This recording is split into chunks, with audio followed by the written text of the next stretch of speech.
aplicado ao homem no sentido de que, como um juiz, você entende que, por exemplo, Melech Haolam, a gente não faz oração, rei do universo, sempre fala, a gente está se referindo ao eterno, mas também não existiam homens que eram homens de Deus, também eram reis. Davi era um rei, ele era um Melech, não é? Então você pode aplicar o sentido de rei para um homem, você pode aplicar o sentido de rei para Deus. Você pode aplicar o sentido de senhor para o homem e você pode aplicar o sentido de senhor para o eterno. Então vai depender do contexto aonde o Elohim vai ser aplicado. Quando se aplica anjos, quer estar chamando de poderoso.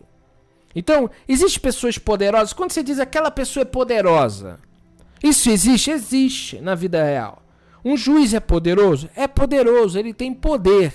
Qual é o poder que o juiz tem? O poder de sentenciar alguém a uma prisão perpétua. Dependendo do país, há uma pena capital. Então o juiz é nesse sentido que é aplicado a homem e a juízes. Yeshua recebe o título de Elohim no sentido de ele recebe do Eterno esta procuração, ele recebe do Eterno este poder. Mateus 28, o Mashiach vai falar, todo o poder foi me dado, foi me entregue, eu recebi todo o poder no céu e na terra. Ele recebeu do Eterno, o Kadosh Baruch Hu. Então Yeshua tem um poder e Elohim deu a ele. Então ele é o quê? Ele é o juiz. E Yeshua foi designado por Deus como juiz, como Elohim. Então Elohim é esse que tem o poder. Tá bom? Agora, aplicado ao Criador, esse Elohim não é aplicado no sentido aos homens. Então, definindo-se a palavra Elohim, quando Paulo diz, há um só Elohim.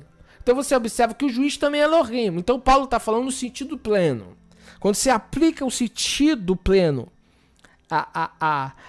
ao Criador, esse sentido, Paulo está falando, olha, só existe um Deus. Agora, o título pode ser usado para os juízes humanos. O idioma hebraico, ele vem de imagem. Então, aqui eu coloquei o boi e coloquei um cajado. Literalmente, isso é El.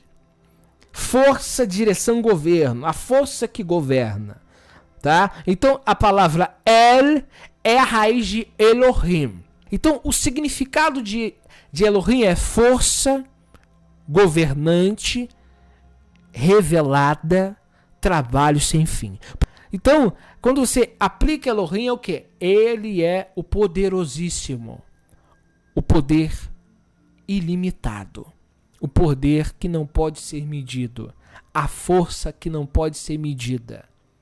É esse o sentido de Elohim aplicado ao Criador.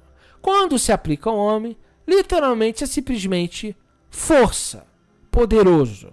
Aí você entra o juiz, entra um anjo, enfim. Então você tem que saber diferenciar quando o anjo é chamado de Elohim, quando o Mashiach é chamado de Elohim.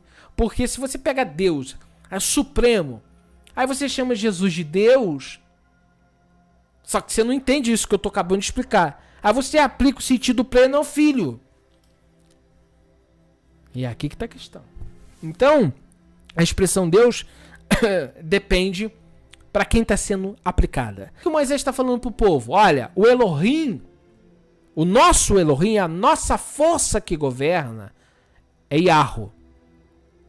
Então por quê? Porque vai ter falsos deuses, falsas forças, ou demônios se utilizando pela força da natureza para enganar, para querer serem venerados. Então, o que Moisés está aplicando? Ele está aplicando agora o tetragrama com a raiz aqui, Elohá. Por quê? Porque agora o Moisés está especificando quem é o Elohim deles. Então, quem é o poderosíssimo de Israel? O poderosíssimo de Israel é Yahweh.